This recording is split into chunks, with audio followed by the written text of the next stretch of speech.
Into the wild I'll go, and into the wild I am.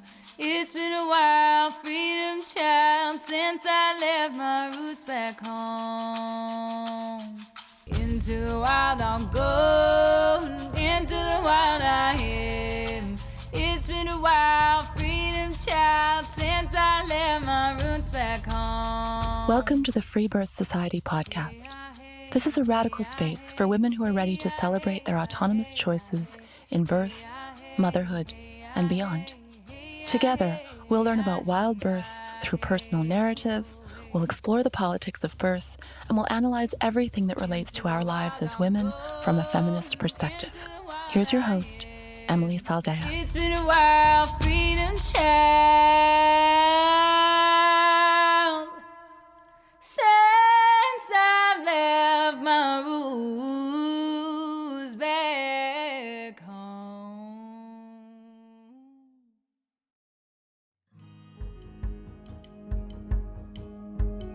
Imagine a land where women and girls run wild and free, where we're supported to feel, encouraged to express, and where we experience true collective healing.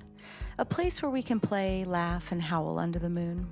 Here, you can let your guard down and come back to the essence of wild womanhood.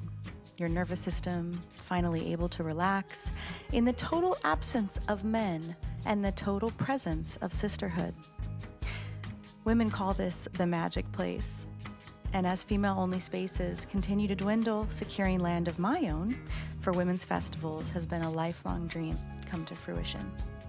So I'm thrilled to announce and invite you to the second annual Matriarch Rising Festival that will take place here in the Blue Ridge Mountains of North Carolina, June 19th through the 24th. This is an exclusive Wild Woman's Summer Solstice gathering. A week of dancing, nude sunbathing, communing with the elements, singing, and falling in love with what it means to be alive as a woman. Tickets are officially on sale and they will sell out, so head over to matriarchrisingfestival.com for all the details and to get your ticket. Can't wait to see you there.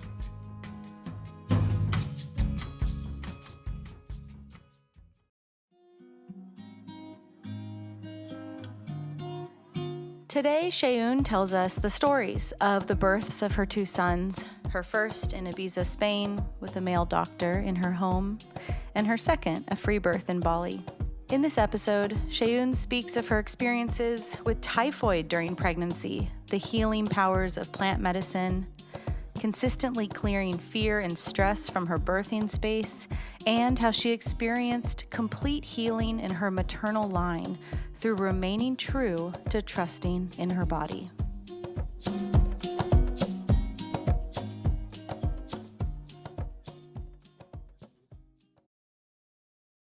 Hi. Hello, hello. Long awaited. I know. I'm really excited to hear the whole thing because obviously in our sessions, I heard your first birth story, which I'm excited for you to tell again. And then I'm so excited to hear every little detail that comes out today about this fresh little baby. I'm so excited and honored. Thank you for having me. Yeah, it's my pleasure. So I'm going to pass it to you to just start wherever you want to start with your mothering journey. All right. Hello, my beautiful people. My name is Shayoon Mendeluk, and I am so honored to be here today. I found Emily at the most perfect time, right before my second child was born in Bali. But I have an almost 4-year-old who I birthed in Ibiza in Spain. And that was one of the most beautiful moments of my entire life. You don't know that feeling until you've had the baby, and that's just it. You know, it's the greatest gift of all time, in my opinion. So I moved from Los Angeles to Ibiza to really seek out a place where we could build our healing center. And during that time, I was invited to a really, really beautiful, sacred, private ayahuasca ceremony on the island. And it was sacred because at that time, it was just my husband, myself, and one of our dear friends. And usually they were running ceremonies with like 20, 30 people. Yeah. And the shaman said, you know, how about just bring them? And so I have a great, great, deep respect for grandmother medicine, for any medicine. And I was really keen to sit. And this session of medicine changed my life forever. And I'll never forget it. So it went a little like this. We met on a beautiful starry night in Ibiza, and we're sitting under the stars for night one outside. And yeah, it was really beautiful. And during that time, you always get what you receive, right? So that night, it wasn't in the stars for me to completely blast off into other dimensions. I was just present with the medicine, and I really became one with the solar system during that time. And it was really, really profound and beautiful experience. And then night two, we sat inside by a fire, and that moment in time changed my life forever. And I was in deep prayer, and I remember a beautiful voice that said, "Mama, Mama, I'm coming, I'm coming." And I opened my eyes. I looked around. Everyone's in prayer. Everyone's, on their mat in 3-4 hours into ceremony. And I was like, oh, this is epic. This is my child that's like floating through the universe right now. And I kept hearing his voice, "Mama, Mama," and it got more faint and faint. And for some reason, I decided to yell at him because I knew it was a boy. And I was like, "Aya!" Had no idea that was what I would name my child, or why I was calling him that, or never spoken about that name before. And I was calling for my child in that realm. And 2 weeks later, I was pregnant with Aya. And so the deep, profound messages, I received during that time was, your child is coming, came through medicine, came through, wanting a deeper connection to God, came through, and I named him Aya because it means miracle, and because the root of the plant, the root of ayahuasca, right? The vine is Aya. And before that, I was told I would never get pregnant because of my because of my car accident. This is what my whole healing journey was about, was because I got into a terrible car accident when I was 19, and they told me I would never be able to have kids. So the news of that pregnancy was really, I already knew that, that was not my journey to not have a child because I got into a car accident, but the confirmation from God and from that first medicine ceremony, was just epic. And when you're in ceremony and things come to fruition just like that, wow, I just spoke to him 2 weeks ago in ceremony, and he's here, and he was here, and he was on his way. So I was already pregnant during that ceremony. And then I came across this beautiful couple who was doing home births on the island. And the doctor was a Buddhist who had gotten away from Western medicine and was just teaching the art of birthing to women without all the fear. And so I really resonated with that. And I was actually around all these beautiful women in Ibiza who were just birthing at home. And to me, that was really foreign, because in America, that's not how it works, right? You have a business, it's the business of babies. And of course, if you take birthing away from women and you make it a business, no one's going to know what the true art of birthing really means, right? I mean, almost nowhere on the globe will you find the normal being, like in micro communities, but not in just like a town. Yeah, absolutely. Well, I've, in England, some of my, my cousins spoke to me about midwifery and, things like that. And it's more normal there to not have a hospital experience in some places. It's pretty unheard of. So in Ibiza, it was completely different, and it made me so curious. So I replaced my fear with curiosity, and I dove into the world of, okay, what does it look like to even have a baby at home? Not even close to thinking about free birthing, just what is it like to have a baby at home, right? And I was very grateful for for Angel and his wife, who was my doula at that time, because what he did was he said to us at the first meeting, you are delivering the baby. I'm just going to teach you how. I'll be in the next room, but you and Alexander, you got this, right? And I thought that was just so cool. I thought that was the most amazing thing. And I fully felt my power then. And I knew there was nothing in my being that needed to go to a hospital for any more checkups, nothing like that. I knew back then, which was 4 years ago, that for almost 5 years ago, that I could do this at home. I could do this on my own. I could do this, without going to even get another scan. So I began to reprogram the program of, you need to have checkups. You need to go get your blood work done. You need to have this pill, or you need, all of the programs. Right. And it was really cool to be able to surrender to my own body and say, you know what, I'm going to listen to you. I don't need any of the other, information, because it does nothing but instill fear into me.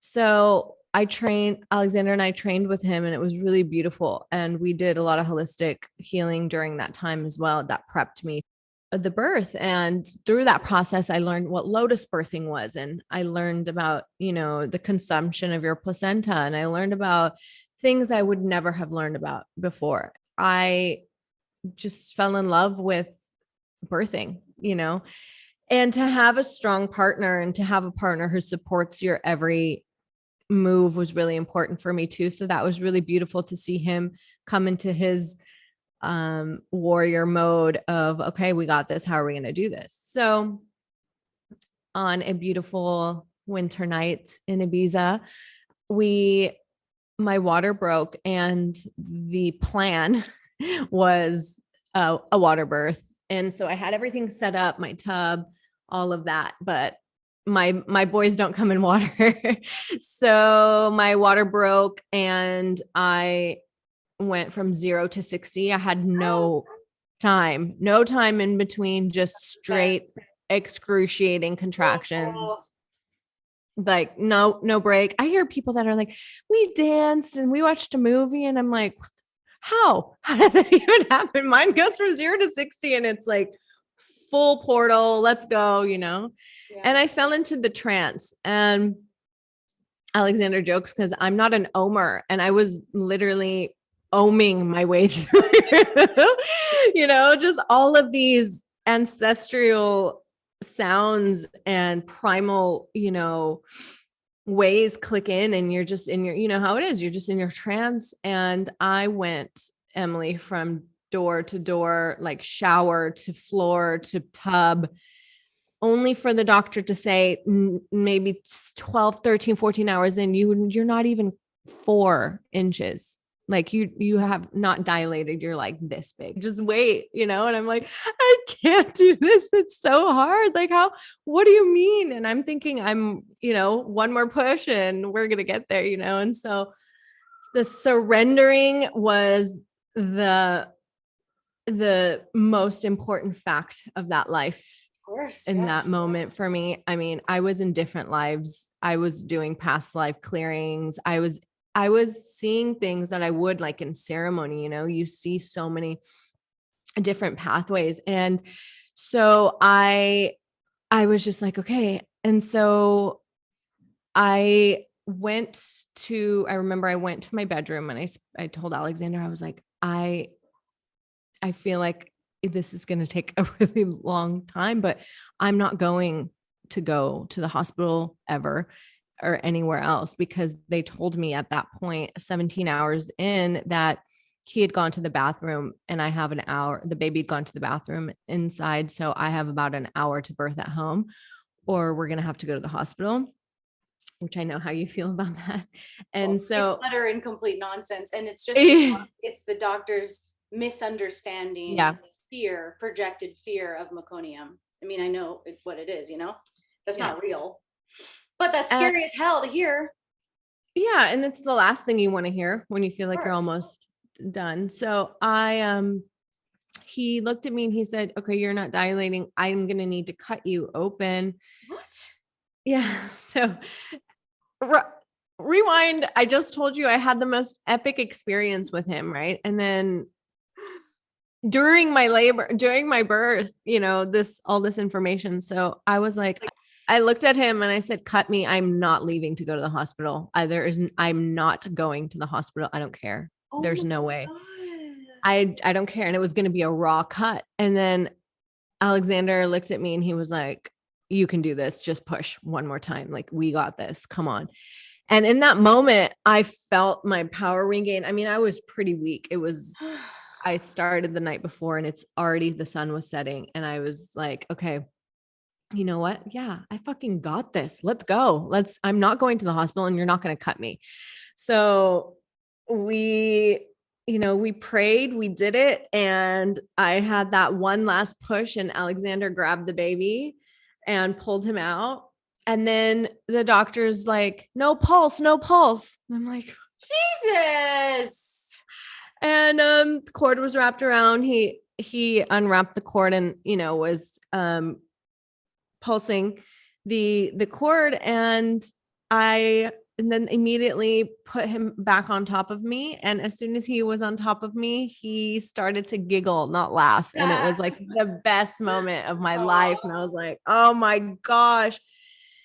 And during that time, I really was like, holy, like it turned from a beautiful experience into a like, okay, you need to do this or I'm going to cut you or I'm going to, and it was just like, fuck, man, how about just take your time and, birth it. He's going to come out one way or the other, So that was also the most beautiful experience of my life. It was amazing, but it was really traumatizing towards the end. I was like in a deep squat for 17 hours and I really couldn't properly walk for a good 3 months. I was doing I wasn't trained properly to be able to understand that you can just, be how you need to be, but you don't need to be like, if I had the proper training and knowledge of like, if you are in labor and you're having those full contractions, but you're not, and it's your first child and you're not fully dilated, there's other exercises, I was, and so I was done. Yeah. I would add that pushing under abusive circumstances, like pushing while being threatened with physical violence against your vagina and transfer, pushing with that kind of, literally pushing with the threat of violence, I wonder if your length of recovery time had more to do with that than the physicality of being in a squat for a long time, because that is a really big deal. And you bring up, this is such a good example of what so many women navigate, where the birth is life-changing, so beautiful, most of it so beautiful, the miracle of life, you fucking did it, like so epic. And then there's this really dark, predatory, cloud over the end when you're in the most vulnerable part, arguably, of the entire birth. So what it does when you push with a shift of the hormones, now you're having adrenaline, under threat of violence, all of that. Yeah, I mean, it does physical damage. I 100% agree with you. Also, because now that I free birth, I completely understand the difference. Totally. I wouldn't have known that at all if I had gone through with having another medically assisted birth. I would not have known the difference at all, because to me, even back then, even with how educated I was on it, I still, up until, recently, realized how wrong it was that all of that was said to me and done, totally. And you really, when you give your power to someone else, of course they're going to take it, right?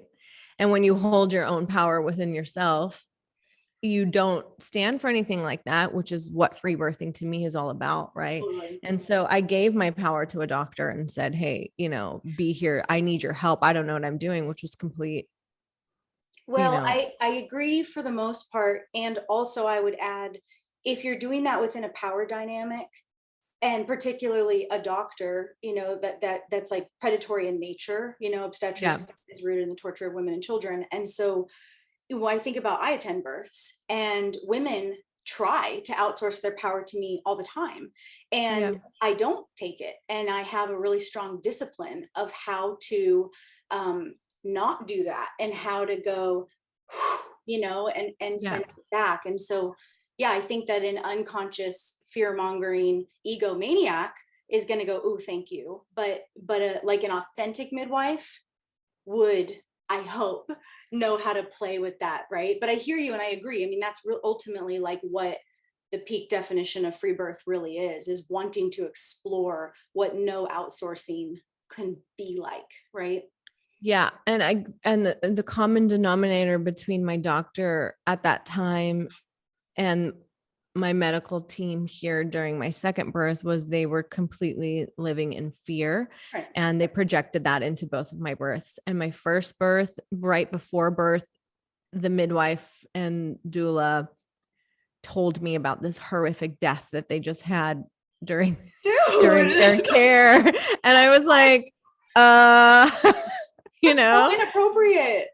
So inappropriate. So he brought that in the end, at the very end, where it could have just been the other way around. So I didn't realize all of that until much later. But during that time, I had an amazing, beautiful birth. And then what comes of it afterwards is your child. And so you're so consumed with that you're, as the mother, you don't have that much time to process what just happened, right? Because you're thrown into postpartum.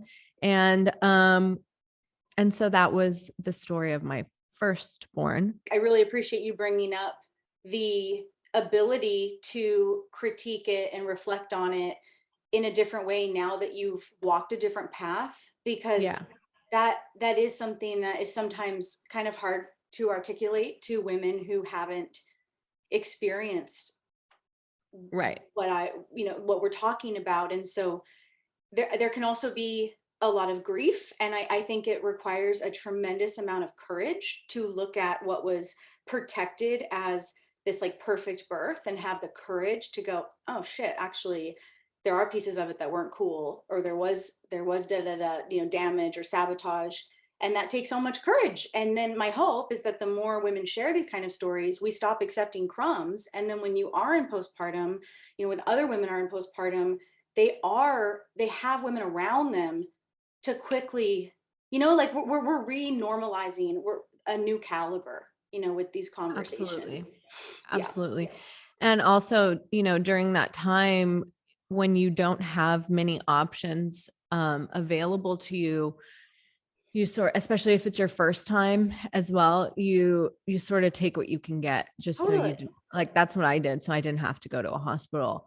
And so it's just another great reminder of how powerful we are as women, how we actually have it all. We are meant to birth. We're meant to give birth. And so that was the moment in time where I'm like, oh my gosh, even during my labor, I was like, I'm supposed to do this. Like, I'm not going anywhere. Don't try to take me from my birthing space right now to a hospital. Like, why would you even say that to me?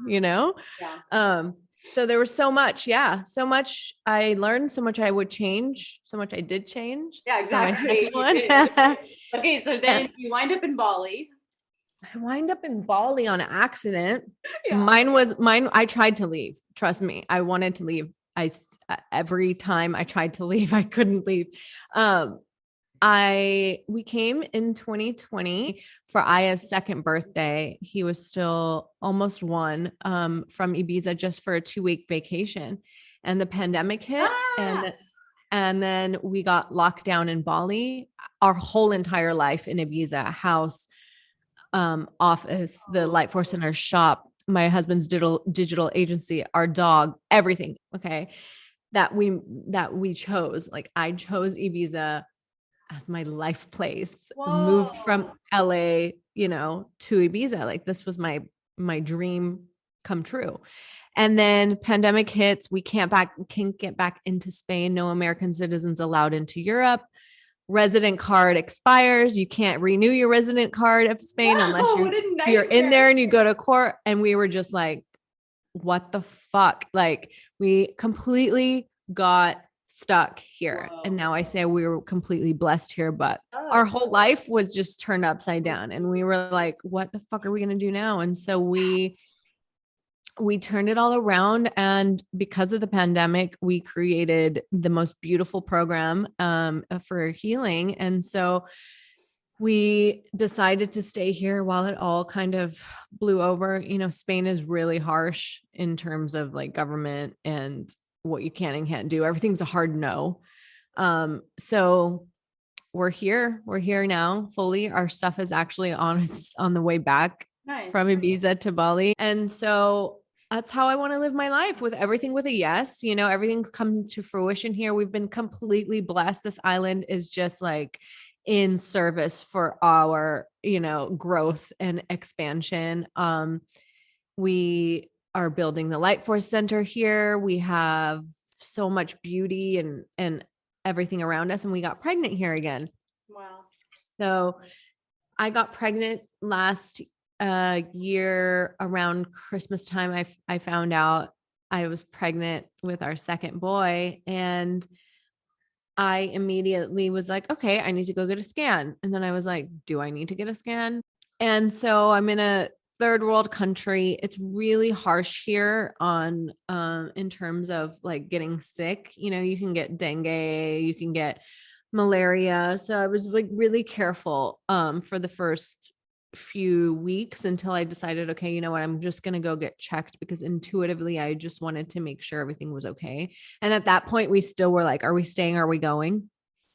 So I did my first checkup, and in my first checkup, I went to the only obstetrician on the island who was fully masked and completely living in fear. And he told me, you know, when you go in and you're so excited and you're like, oh my gosh, I'm having this again, completely the opposite energy, was living in fear, talking about Corona, and I was like, look, I want to have a home birth. How does it work here? And he told me, you cannot have a home birth here. And because of COVID, and you have to birth in a hospital with a mask on. Right. That's safe. That's definitely safe for sure. And my whole like excitement, my everything just went down the drain. And I was just in shock that you could be so, you know, you could just completely crush, you know, a woman's heart that way, with the fear that you have of birthing in a sacred space. So I just looked at Alexander and I was like, let's go. And I walked out, you know, completely crushed. Then I was just like, okay, this is my time to really go in and figure out a new way and to be of service to other people and give people the great education that they need to not be completely programmed into this world. And I looked at him and I said, look, I don't want help this time. I don't trust anyone, and I definitely don't need that energy in my sphere of birthing. And, you know, the first few months were really awesome and super sacred. And I just did my thing.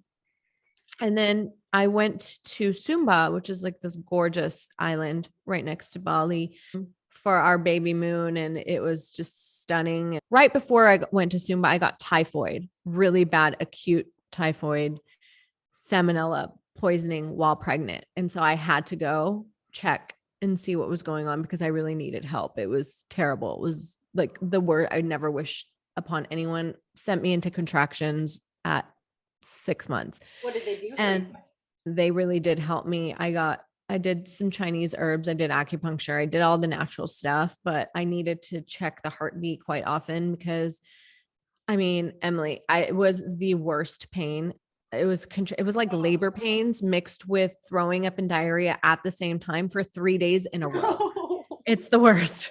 So all you're thinking is like, is my baby okay? You know, at that time I found out I was having a boy, and it was really sweet. So it ended up being awesome. And I just, again, had the monkey mind that was like, okay, do I need extra help at my birth? Like, they were actually asking me, you know, what is your plan? I didn't really have one, to be honest. I was just going with it, you know. My plan is to survive typhoid. Yeah. I don't know what my plan is. Yeah. Yeah. So during that moment, Alexander was obviously concerned for the health of the baby. And so we lived up in the north, which is 3 hours away from any sort of civilized center that I would even consider to help during the birth. And so his concern was, he saw me in so much distress and pain during that time of typhoid that, like, why don't we just hire somebody to be on standby or somebody to be there at that point? And I'm like, look, if that makes you feel better, then fine, but like, I don't need it. And I was still not really thinking about that. I was just like, okay, if you want to do that, it wasn't like a firm yes, you know? And so during that time, I was just thinking to myself, like,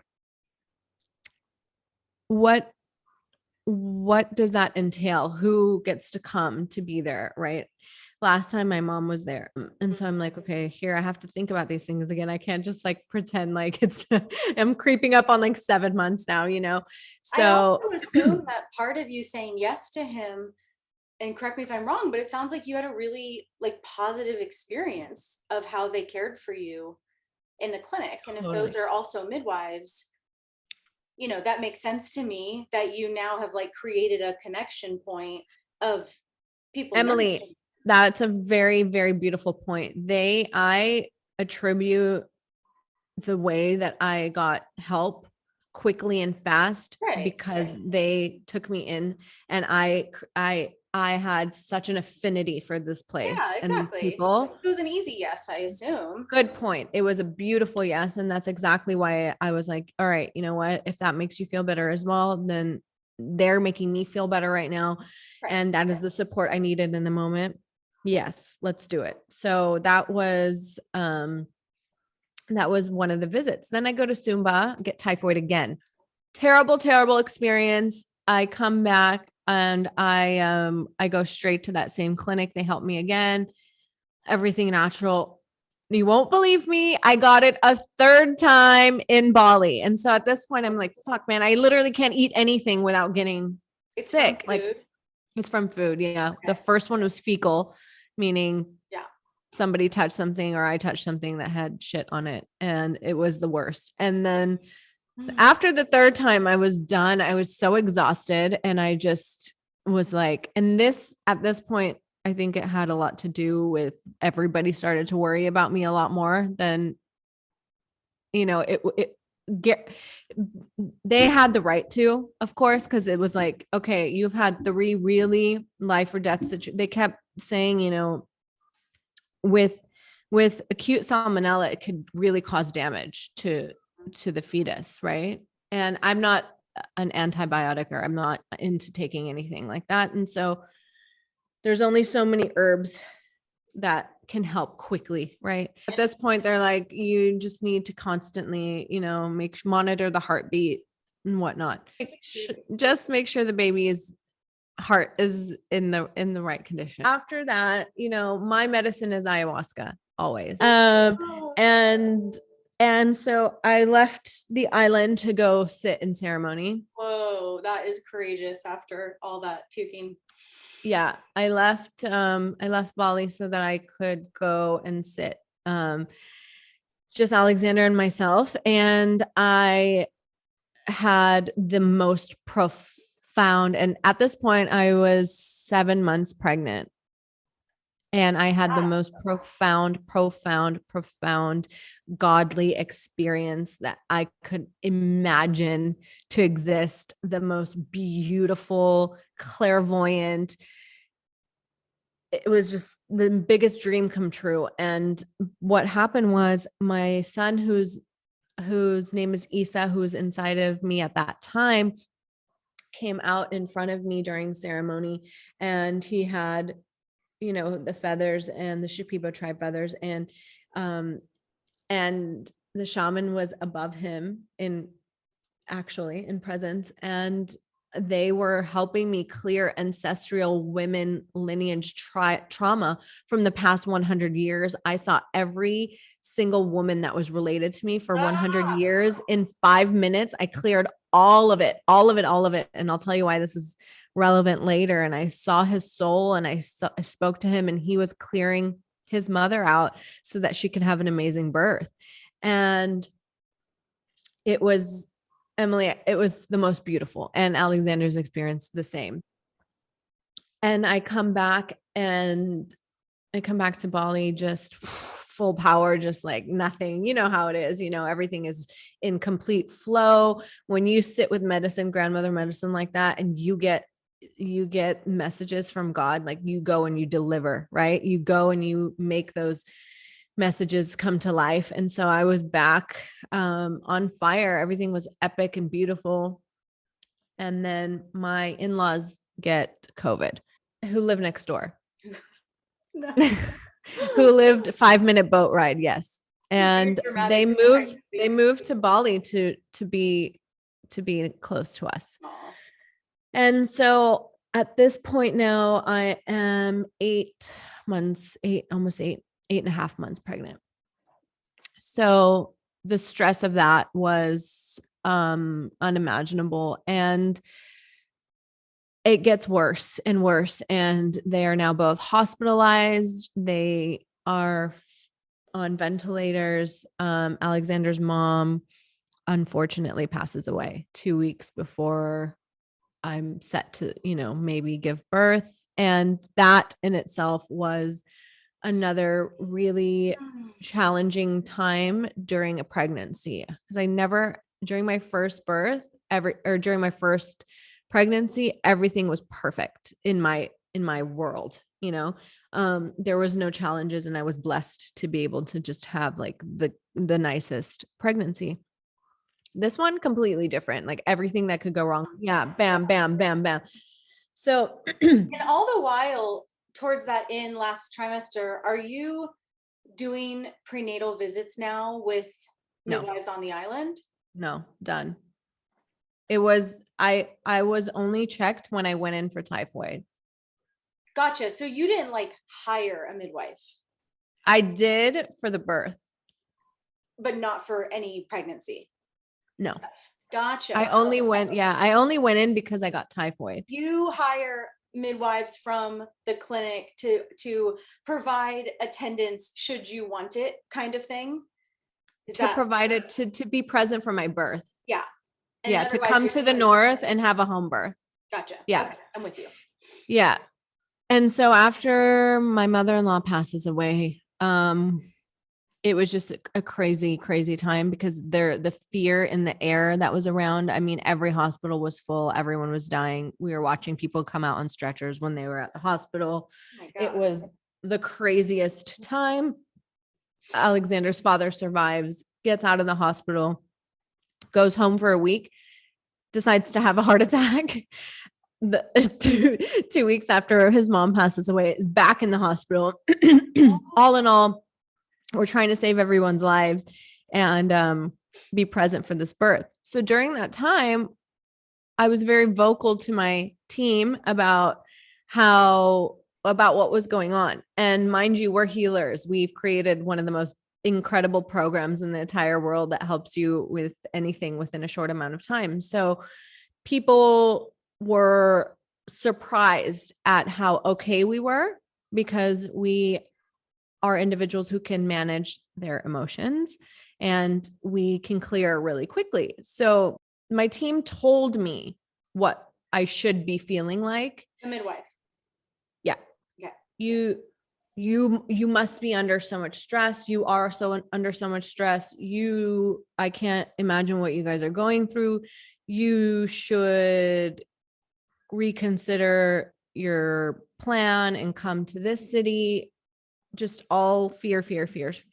Everybody that I thought was of a higher power that I'd looked up to for a really long time, ended up being living in fear. That's exactly what happened. And so their projection onto us was in their own, which just had nothing to do with us. It was all their own shit, but it was unfortunately continually, not once, but like multiple times, continually projected onto us. And I stood up for myself and my family. And I said, I'm not taking this anymore. I don't want anything to do with anybody like that in my sphere right now. If you actually knew the amount of stress and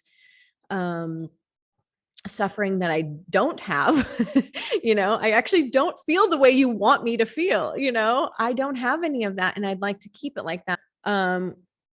And so I got rid of everyone. Yeah. And it was the best decision I ever made in my entire life. I will tell you that. It cleared everything. I had this weight on me of other people's shit constantly.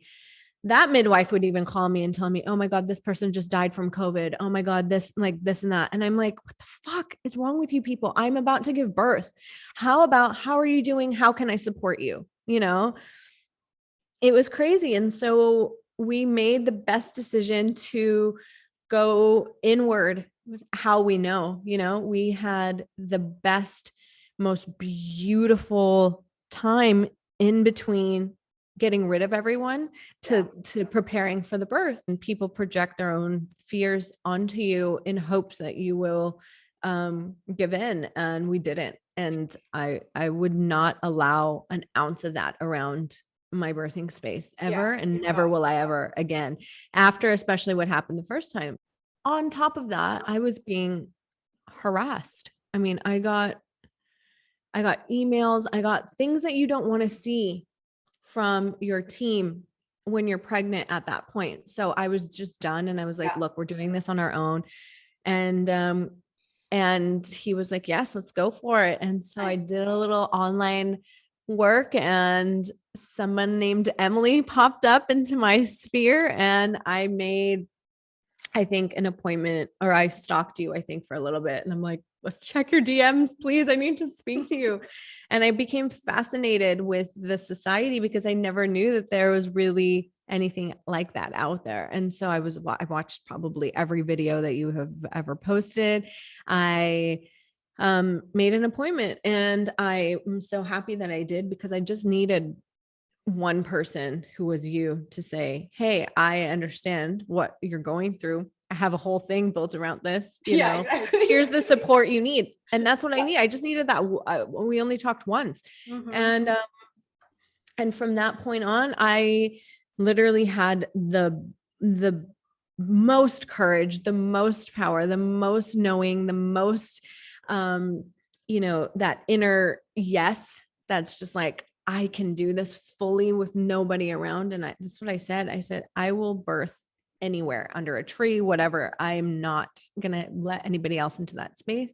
So Alexander and I, we did just that. And on the night of the 19th of August, my water broke, and I had the most beautiful altar set up in our room. It was just a place of prayer and sacred, ancestral, like we had portals open for, so how I told you about the sitting with, when my son was there clearing all the trauma during our ayahuasca ceremony, every single one of those women came through during my birth and during my portal that was open in my labor. And so that was another really beautiful thing that came from that. My water broke. And in that moment, I just heard Alexander singing and praying and on the drum, and we were in deep prayer the whole time. And I was so free, Emily. I cannot tell you, I felt so free. I felt like the most powerful woman in the world. I felt like I can do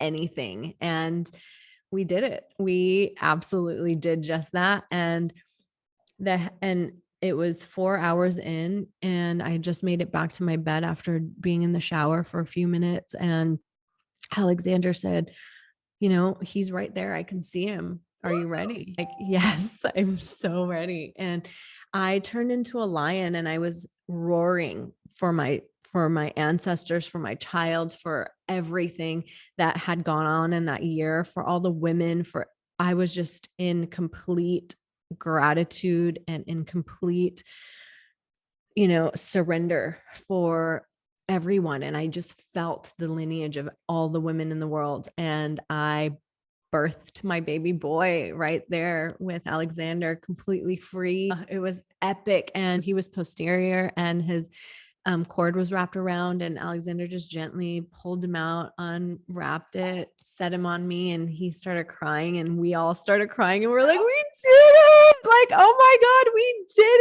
it. So it was the most beautiful, epic time of our lives. And the fact that we did it was like that badge of honor is, you can't get that anywhere else. Like, that is what we were meant to do. And it is so simple. It is so simple, and I know it's not for everyone. And I know that, there are people out there that won't ever understand it. But, my main message is you have to trust your body and your mind, and that we are meant to birth. We're women. And no matter what anybody tries to instill in you, you have to go within and ask yourself what's best for you. And you are the only one that knows that. And it's so important to create the exact birthing space that works for you. And that's exactly what I did. And I've never been so proud of myself and my husband. And then Aya ran in, he was waiting outside the door, and he got to meet the baby right away. It was just epic. So thank you. Thank you for being one of the catalysts to encouraging such a beautiful process. Awesome. That's like, it's like there aren't even really words. Yeah. I know. Kind of just threw in that, like, every woman whose trauma you cleared in your maternal line. It's like, how do you even speak to that? It was the most epic ceremony. That birth was a ceremony. It was a ceremony for all my ancestors, for my children, for my future children. It was an example of, if everyone is coming to you with fear, and if everyone is coming to you with the opposite of what you believe in, stand true to what you believe in. Don't give in. Right. And it really is just kind of the old way of women, like, it's completely not where we're heading. When you said, I know it's not for everyone, the thought I had was like, yet, because women did own birth until fairly recently. Even under patriarchy, women still forever, owned birth and had women only practices. So I have a lot of hope around like what you're speaking to, like the elevation, the choosing yourself, and in some ways it's so bad in the system that you have to move away from that, and that's Absolutely. Great. Like, let's see how bad it can get, so that women finally say something else, right? Do something else, live another way. And it just is spreading like wildfire. Absolutely. And like you said, it's so simple. It's not like you need to buy anything. You don't need anyone's permission. Like, it doesn't really matter how anyone feels about it, including yourself. A baby's going to be born, right? And I take so much confidence from that. It's like, be afraid. You're still gonna have a baby. It's fine. Yeah.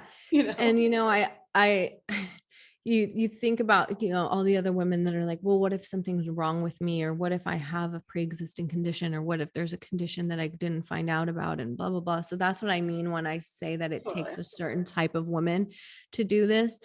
Because I definitely don't want to preach that, you shouldn't go to the doctor. That's not what I'm saying. All I'm saying is the power is within you to be able to make your own decision. Right. Do whatever you want. Not be influenced to do something that you don't want to do. Exactly. And especially if you don't have anything wrong with you. But even, most women I serve have already been labeled high risk and been abandoned and scheduled for C-section, so. I hear you. And if women, it's one of my fantasies, actually, when I'm like bored, I'll be like, what if women did what they wanted? what would that look like if women just did what they wanted, right? Because most women I know are living from, or most women I work with, I should say, are living from a state of asking permission, whether they're aware of it or not, and choosing the courage, like what you did, to write your own story. And really, I mean, your free birth was just an extension of how you've learned to live your life for a long time, right? Absolutely. I mean, I was having dinner the other night with friends who schedule their C-sections, right? And, and we're such complete opposite. And so I, of course, want to know why. And they said, because I have fear. I have the fear of giving vaginal or having a vaginal birth. And that's like, who put that there for you? Why? How did we get there? And so I'm so grateful to people like you, now myself, who can educate and hopefully inspire other people to really bring back womanhood, bring back birthing, bring it all to the surface. So and it's happening so fast. It really is just like woman to woman to woman, telling the story. And just took one woman providing the like, duh, of course you can do it. It's like, yes, of course, it's all women need, right? Women are smart, and women want what's best for their babies, and we've been hella brainwashed. But you can't brainwash people with the truth. You cannot. The truth will always come out. And I'm so happy that it happened right before my birth. So I could totally be free, I'm Shayoon on Instagram, Shayoon_. And I have a company and a beautiful, beautiful, beautiful center called the Light Force Center. We're at the Light Force Center in Bali.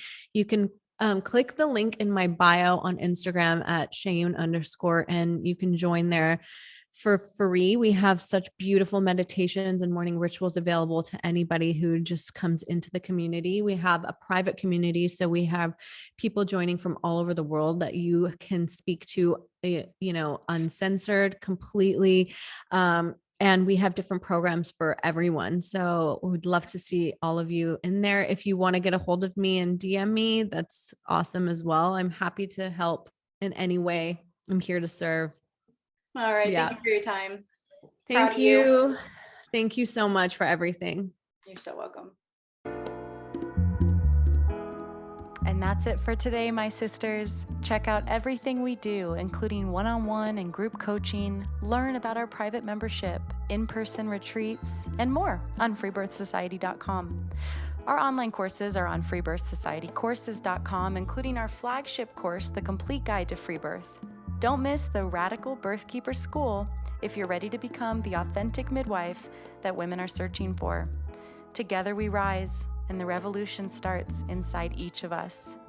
I'll leave you with our Free Birth Society theme song, Wild Woman by Aruba Red.